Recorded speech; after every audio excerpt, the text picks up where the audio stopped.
and hypothesis, the second part of this. Here it is.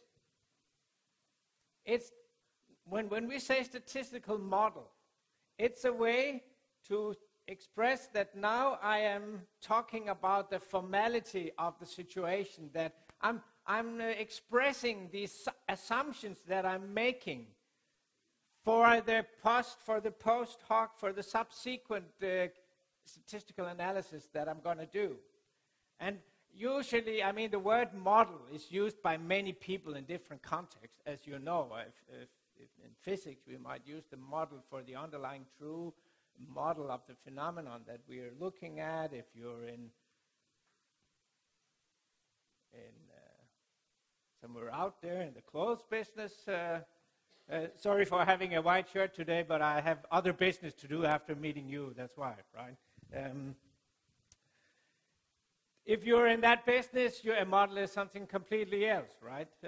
So a model for us is something like this that expresses the condition that we assume now that, if we want to be formal about it, basically we assume there are three different groups with each their means. One indirect way of expressing that is to say that we assume that there is an overall mean, and then we assume that each of the three different groups could potentially be different from the overall mean, right? That's a kind of a funny way to say it, but that's the better way to talk about this when we are going to generalize this to multi-group, multi-factor settings, which is the next step actually. So even though it might seem a bit indirect, it's the more generalizable way. And look how close it looks to a regression model in a way. It's like a mu, like an intercept, and then something else that expresses the mean, exactly like a regression model. As you saw, the L call to the function in R also looked exactly like a regression model. And the underlying math, actually, that covers all of this statistical theory is exactly the same, somehow. But anyway, apart from that, we assume that the deviations within each group follow a normal distribution. So, right, there are some fluctuations in each group, and the way these fluctuations are happening is assumed to follow a normal distribution. This is the classical assumption. There could potentially, no worries in that, there could potentially be different number of observations in the different groups. Now I exemplified 4, 4, and 4, a toy example, but there could be different numbers. Now, the starting point from statistical point of view, and the new thing to us, is that we would like, I claim, but you could try to follow me, I say that the first thing that could be interesting to investigate from a statistical point of view or formal point of view is there at all any differences between the different groups that we are facing? Is there at all any differences in the noise level on those 12 TV picture combinations? Could they be assumed to be the same, all of them, or not? That's the first step.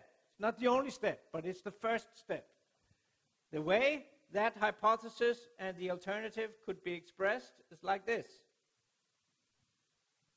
That all the alphas that express how different one group is from the center, from the mean of everything, that these alphas are all zero. That's the null hypothesis, that all the groups are the same. All the groups are on the average, on the mu, right? There's still a non-zero average, but they are all on that average. And then the alternative is that at least something is going on. So it's a very complex hypothesis and a very kind of joint hypothesis about many things potentially. In the 12 TV picture situation, it's a hypothesis that all the 12 are the same. And the alternative is that at least one of them appears to be different.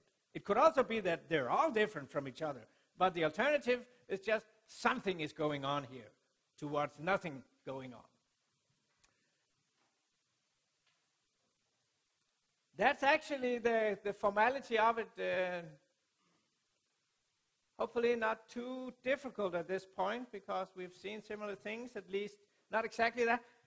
We'll get back to the link to the two-group situation. I'll bring that after the break. I'll make that very explicit, how this links to the t-test that we discussed.